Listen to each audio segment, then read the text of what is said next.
Before we discuss gender quotas as a proposed solution, we have to address the problem, which is that there are few women in parliament globally today.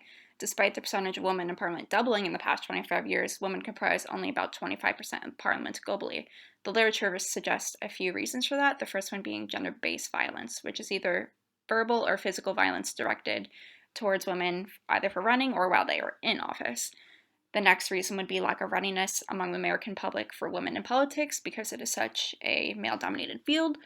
The next one being that women are still in charge of childcare for the most part, and that takes up most of their time, and therefore they feel that they don't have the time necessary to dedicate themselves to politics. And also, women are less likely to receive encouragement from political parties and elected officials, and that is a crucial influence when they are considering a campaign. So if they don't have that support, they feel like they aren't prepared to run. Another reason is that in races where a party is almost certain to lose, women are disproportionately used as sacrificial lambs to run in these unwinnable races. So even when women do run, they're only running because they know that they will win. In order to combat this problem, many countries across the globe have introduced quotas as a proposed solution. So there are two types of quotas that I'll be discussing in my study. The first one is voluntary party quotas that the individual political parties themselves implement on their own ballots. And then the next one is a legislated quota that is mandated either legislatively or in the Constitution. Some political parties in various countries implemented quotas on their internal ballots as early as the 1980s, and Argentina was the first country to implement legislative quotas in 1991. When discussing the efficacy of gender quotas, there are two dimensions that I'll be looking at. Do quotas influence the change in policy, and do they actually influence the change in the number of women in parliaments? So in terms of change in policy, the literature is quite mixed. Kittleson argues that more women in parliament are necessary to push a more feminist agenda by enacting women-friendly policies and legislation that are usually neglected by men. However, there are other studies that counteract that argument. So Reingold found that female members of the New York State Assembly were no more likely than male members to support feminist measures that include access to healthcare and childcare policies. In fact, that's supported by research by Childs and Crooks, who suggests that in some cases, women were able to make a greater difference when they constituted a minority in parliament. There's another study in Argentina where the first legislated quota was founded. They found that the quota was ineffective at challenging the dominant male social hierarchy and failed to accomplish much in terms of women's substantive representation. And then another article by Heath et al. Found that women tend to be isolated on women's issues and kept off of power and economic/foreign affairs committees as the percentage of female legislators increased. When it comes to determining if gender quotas are effective in changing numbers, the literature is also quite mixed. One study by Dallop and Friedenwald found that in the case of French National Assembly elections, after their legislated quota was implemented in 2000, the election in 2002 only yielded a less than 2 percentage point increase from prior numbers. This trend didn't hold in municipal elections in France, however, where the quotas actually yielded a much greater increase. Another study found that even if a temporary increase in numbers from a voluntary party quota were implemented, those quota women were likely to be selected but not reappointed. So they don't enjoy the same incumbency benefits as non-quota women or men. And also, it's important to note the context that gender quota laws are implemented in. So the equality law in Spain, adopted in 2007, wasn't really effective because it called for a 40% minimum. Meanwhile, the country already had 38% of women in parliament. However insignificant the numerical increase might be, studies have also shown that any increase is meaningful because they help younger women and other women see women in these leadership positions and aspire to be like them. The ethical dimensions of gender quotas are highly contested. Opponents of gender quotas argue that they actually hinder progress instead of promote it. Research has shown that once women are perceived to be adequately represented, there's an increased perception that both men and women have equal access to leadership positions and opportunities. Therefore, more progress is not seen as necessary. Additionally, some women claim to feel tokenized and believe that their accomplishments are only considered because of their gender and not because of their quality of work. The merit argument also follows from this, being that women are only selected on the basis of their gender, which is a trait that they can't control, rather than their qualifications such as education, former experience, etc. Another argument is that a majority of countries that have implemented quotas are not democratic, and therefore gender quotas are not democratic. Proponents of gender quotas argued that they correct previous wrongdoing and accelerate the growth of women and minorities in spaces they were historically excluded from. They also argued that quotas promote a shift in cultural norms and attitudes to align with the idea that a government should be representative of the population it serves. Research also shows that the meritocracy argument can be kind of a farce. So in the UK, voters don't punish quota women at the ballot box, and they are perceived to be equally qualified as their colleagues. In Sweden, quotas have actually led to an exodus of mediocre male officials and has raised the bar for quality of officials. The literature also supported the idea that there were few to no statistically significant differences in terms of age, experience, and education between men and women. Another article found that women who work with fewer women in senior positions were more likely to view their female leaders as having less authority and were more likely to perceive competition between them. So therefore, increasing the number of senior women leaders promotes gender identity in the workplace and fosters a more supportive workplace. Before I move on to my methods, I just want to review a few key terms and things to know. So the Group of Seven Nations, or the G7 nations, are the US, the UK, Canada, Italy, Germany, Japan, and France. The G7 countries are recognized as world leaders in terms of economic and human development. They all have bicameral democratic governments. In my study, I will only be looking at the lower branch of their legislative government. Descriptive representation refers to how well a representative physically resembles and has shared experiences with their constituents. Substantive representation refers to the ways in which a representative acts on behalf of their constituents that best reflects their interests. Another couple things to note is that Japan and the United States are the only two countries out of the G7 that don't have any form of gender quotas. Canada, Germany, and the UK have voluntary party quotas only, and then France and Italy have both voluntary party quotas and legislative quotas. In my study, I will be comparing women's descriptive and substantive representation among the G7 nations. To compare descriptive or numeric representation, I will compare the percentage of women in parliament in each country in 4 different time periods. For all countries, I will compare them at the following periods. Period 1 will be before any quotas. Period 2 will be after the country's first quota, if any, and before its second quota, if any. Period 3 will be after all quotas, if any. Period 4 will be after all quotas, if any, but most recent.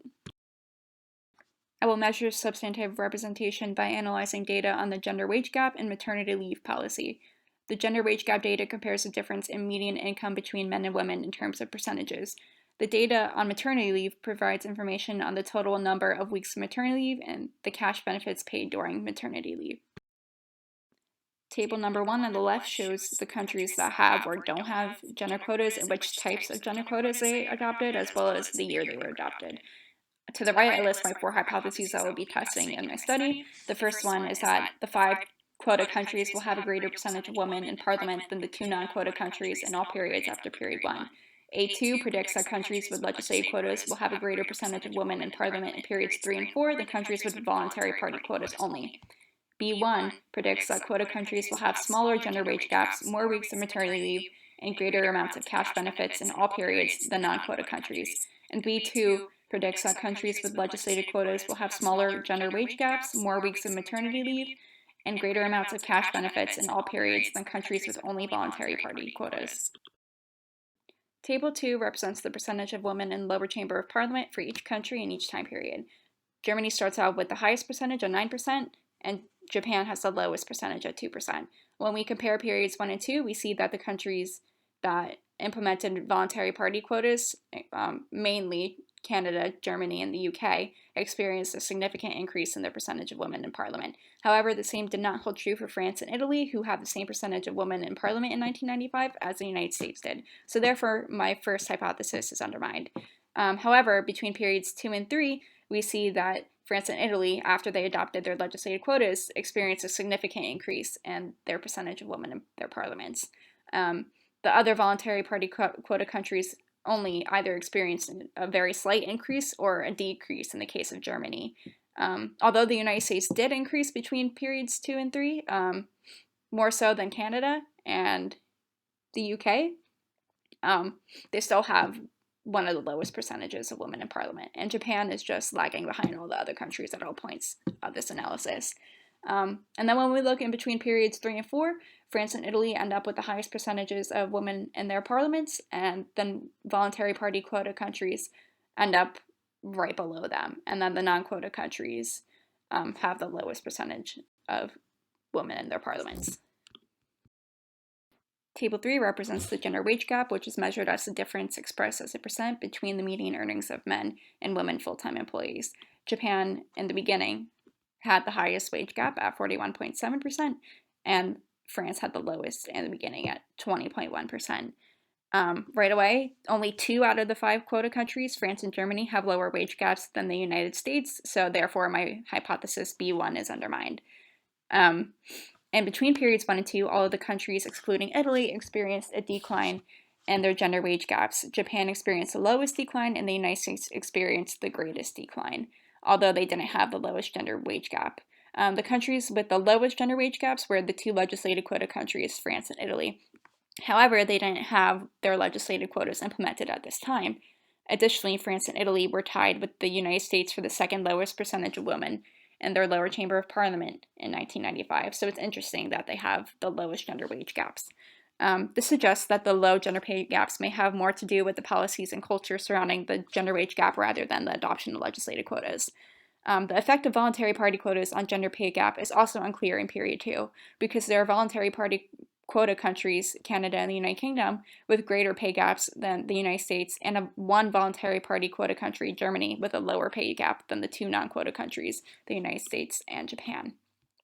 So in between periods 2 and 3, Canada experienced the greatest decline, and France experienced the lowest decline, although France had the second lowest gender wage gap of 14.1%. And then again here we see that the legislative quota countries had the 2 lowest pay gaps out of all the countries, which supports hypothesis B2. In between periods 3 and 4, Japan tied with Italy for the greatest decline, but they still had the highest wage gap. The legislated quota countries again had the lowest gaps, and the 2 non-quota countries had the highest gaps. So therefore, hypothesis B2 is mostly supported, although Canada is tied with the United States for the second highest. Table 4 represents the weeks of paid maternity leave given by each country during each time period. Before analyzing the table, I just wanted to point out a few trends that you'll be seeing. So the United States is now the outlier of the 7 countries because it's the only one that hasn't implemented any form of maternity leave, and Canada and France made no changes to their policy throughout the periods. In 1980, Italy granted the greatest number of weeks of maternity leave, followed by the UK and France. Italy had the second highest percentage of women in parliament in 1980, while the UK had the second lowest. Furthermore, Germany had the greatest percentage of women in their lower chamber in 1980, while granting the least amount of maternity leave that same year. So the relationship between the number of women in parliament and the passage of bills, including paid maternity leave, is a little hazy. Between periods 1 and 2, only 2 countries, Germany and Japan, extended the number of weeks of maternity leave granted. Italy decreased their number of weeks by 2.2 weeks. In between periods 2 and 3, 4 of 7 countries had no increases or decreases. But no country decreased either, and all the countries that increased were quota countries. Now, in period 3, we see that the UK extended theirs to the full 39 weeks of pregnancy, and now they are at the top of the list, followed by Italy and Germany.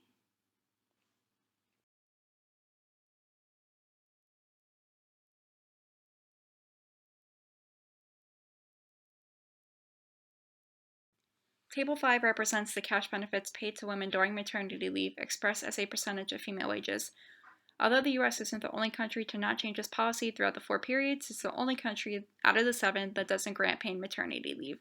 In 1980, France granted the highest percentage at 90% and Italy at 80%. Again, those are the 2 legislated quota countries, but this was obviously pre-quota. It's also important to note that excluding the United States, 2 quota countries, the UK and Germany, performed the worst, and Germany, a non-quota country, performed higher than both of them. And then again, when Canada reduces their policy by 5 percentage points in 1995, so in between periods 1 and 2, we see Japan outperforming them as well.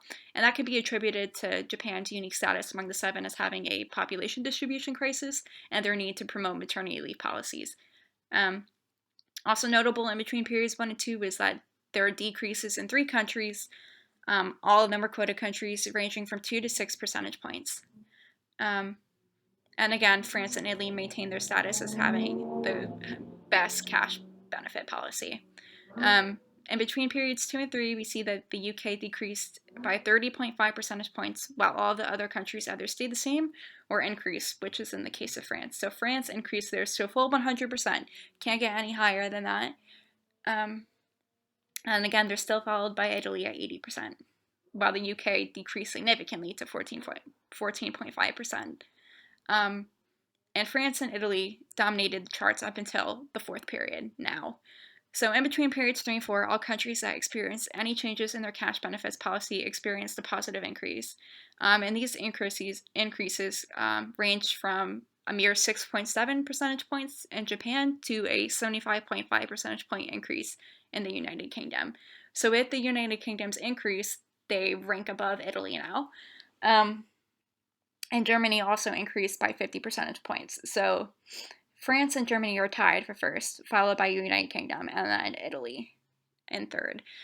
So at this point in the analysis, although the legislated quota countries don't hold the highest cash benefit policy anymore, it's important to know that Japan is now ranking towards the bottom, and the United States is always ranked at the bottom. But Japan only beats Canada at this point and the United States.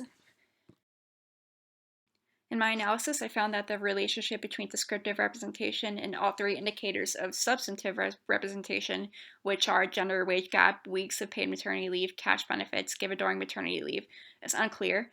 In 1980, the countries with the highest percentage of women in parliament started off with the lowest gender wage gaps, which supports my hypothesis A1.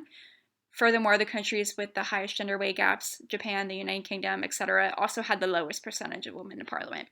However, this relationship deteriorates in the years between 1980 and 1995. Canada had the second highest percentage of women in parliament in 1995, but had the second highest gender wage gap after Japan. Canada and the UK beat the United States in descriptive representation at all times after 1980, but have a higher wage gap than the United States until 2019. One relationship that is consistently maintained is the relationship between descriptive representation and the gender wage gap in legislated quota countries, so France and Italy. When it comes to maternity leave, the relationship between descriptive and substantive representation is even more hazy. For example, Japan consistently performed the worst in descriptive representation across all periods, yet they granted more weeks of paid maternity leave than both a non-quota country, the United States, and a quota country, Germany, in 1980. However, the two non-quota countries were ranked at the bottom of the list of paid weeks off throughout all periods, with one exception. Germany consistently outperformed all other nations in descriptive representation throughout all periods except the fourth period, which is now, yet they routinely perform worse than most of the other countries in terms of maternity leave paid time off. Additionally, the relationship between legislated quotas and substantive representation does not hold in this analysis. Although Italy maintained either the highest or the second greatest number of weeks off, France was outperformed by the United Kingdom or tied with Germany at all periods. The last indicator of substantive representation, which was cash benefits, reveals another mixed picture of the relationship between descriptive and substantive representation. Germany, the country that performed the best in descriptive representation from 1980 to 2008, performed worse than Japan, the country that had the lowest descriptive representation in 1980 through 2019, regarding cash benefits at all periods except the most recent data. Canada, a voluntary party country that also outperformed Japan on descriptive representation at all levels, performed worse in terms of cash benefits than Japan at all time periods. The legislated quota countries also continuously outperformed all other countries, especially France. Italy was second to France until Germany increased their benefits to 100% to match France in 2019. In conclusion, while the data did not provide concrete support for the four hypotheses, it did demonstrate some connections and relationships between descriptive and substantive representation and quota and non-quota countries. On all indicators of substantive representation, the two non-quota countries performed the worst at multiple time periods. Although some voluntary party quota countries may have tied or performed worse than the non-quota countries in certain periods, in the current data, the two non-quota countries performed the worst, and the G7 in the following areas: descriptive representation, gender wage gap, although the United States is tied with Canada for the second highest gap, and weeks of paid maternity leave.